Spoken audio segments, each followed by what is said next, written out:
आज जेहेतु संडे थिला नॉनवेज टिके नहेले दिनटा जमा भलरे कटिबनी सेतिपई स्वामी की कहले एटिके जाउन माछ टिके नै आसीबो। स्वामी हमर मन कथा बुझी पारी पळे जायथिले माछ आनियाकू। आसले बेले नेकी पळेथिले 2 किलो रोही माछटी। रोही माछ को देखि मो मन तो पूरा खुशी हे गला। तुरंत ताको धुआ धुई करे कि हळदी लुण गुले कि मैरिनेशन करे रखि नेथिले।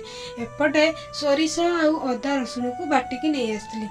तापरे कोन कड़ाईटे गरम करके माछ को तब क्रिस्पी होगा पर्यंत भाजी देइतिली।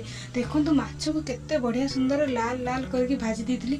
माछ भजा को देखि कि एमति तो भी लोभ होतला पखाल सहित खाइ दवा पाई, किंतु कोन करबा आज तो मु माछ बेसर करिया पाई मनस्थ करछि ना। मसला फसला भी बटाबटी करके रखि देछि। सेति पाई सब माछ को पूरा कड़क करके भाजी के बाहर करनेली। माछ भजा देखि कि संखी बिलेई रो मन होतला टिके दियंतानी खंडे खांती, किंतु कोन करबा हमकु तो हबनी तो अते मु खाया को देमी। सेति पाई संखी बिलेई कि न देई सब माछ को मु भाजी देइतिली। माछ भजा तो सरी गला। लास्ट रे मुंडो को भी छाड़ नथली। मुंडो को भी बढ़िया सुंदर मु भाजी के बाहर कर नेतिली। मुंडो मु एथिरे पकौ नै। मुंडो रे गोटे रेसिपी ए पछर करबे घांट। तापर कोन आलू को टिके सेही तेल रे भाजी के बाहर करके नै आइतिली। आलू को भी भलो भाबरे भाजी के बाहर कर नेली। जो बळका हमर तेल पड़ितला तादर टिके फोटण देई कि पियाज को भलो भाबरे भाजी देली। पियाज हमर भलो भाबरे भाजी सला परे तापर पकेतिली जो बाटी के रखिथिबा मसला। बटा मसला को भलो भाबरे कसा कसी कर सला परे पकेइथिली मु टमाटर आ मसला को भलो भाबरे कसिथिली तेल छेडिया पर्यंत।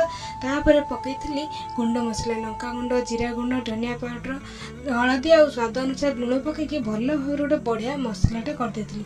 मसला को भलो भाबरे कसा कसी कर सला परे ता दियारे देइथिली पानी हमर भलो भाबरे फुटुआ परे पकेइथिली आलू को किसी समय सिझिया पाई छाड़ देथिली। लास्ट रे पकेइथिली माछ, काहेकि ना माछ टिके आगुआ पके देले माछटा पूरा सिझि जिबो आ तरकारीटा भल लागबनी।